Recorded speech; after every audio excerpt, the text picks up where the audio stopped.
गरीब का सपना एक आशियाना हो अपना, और उस आशियाने के लिए लोगों को कम से कम ईएमआई देनी पड़े, और इसके लिए मोदी सरकार जुटी हुई है। साल 2025 होम लोन लेने वालों के लिए एक बेहतरीन साल साबित हो सकता है, और जिसकी शुरुआत आरबीआई द्वारा रेपो रेट में 25 बेसिक पॉइंट की कटौती के साथ की है। अब आरबीआई एमपीसी ने रेपो रेट में 0.50% की कटौती की, यानी आधा फीसदी की कटौती की है, जिसके बाद रेपो दरों में 6% से अभी कम होकर 5.5% यानी 5.50% हो जाएगी। आरबीआई गवर्नर संजय मल्होत्रा ने आज ये ऐलान किया। लगातार तीसरी बार है जब रेपो रेट में कमी की घोषणा की गई है। The MPC decided to reduce, which is widely expected, the policy repo rate under the liquidity adjustment facility by 50 basis points to 5.5%. This is with immediate effect.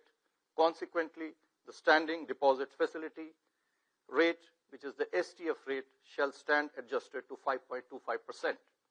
And the marginal standing facility MSF rate and the bank rate shall stand adjusted to 5.75%.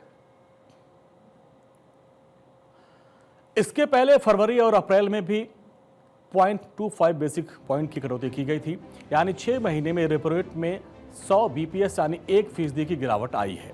Repo rate में कटौती का मतलब है कि home loan और car loan पर जो ब्याज है वो आपको कम देना पड़ेगा। इससे होम लोन की ईएमआई या फिर लोन की अवधि कम हो सकती है। 2025 यानी पिछले 6 महीने में तीसरी बार आरबीआई ने यह तोहफा दिया है। अब देश में होम लोन बायर्स को बड़ी राहत देते हुए ईएमआई को कम करने का रास्ता साफ कर दिया गया है।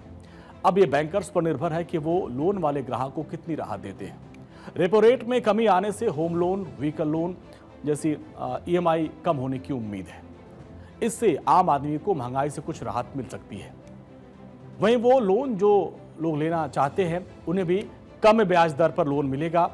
अब इसको अगर आप समझे ऐसे कि अगर आपने 20 लाख का लोन लिया और जिसकी अवधि 20 साल की है, 8%, जो वर्तमान में 8% ब्याज दर पे आपने उसको लिया, तो उसमें आपकी ईएमआई क्या होगी। इधर आइए, अब आपको इस पे हम वॉल पे समझाते हैं।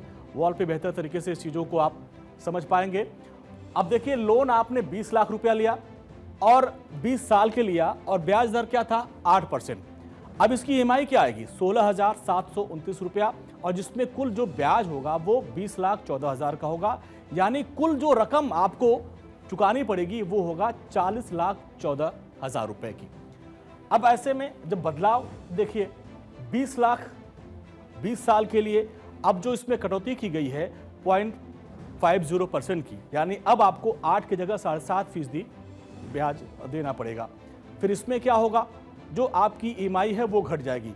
16,729 रुपए की जगह अब आपको 16,112 रुपए की ईएमआई देनी पड़ेगी।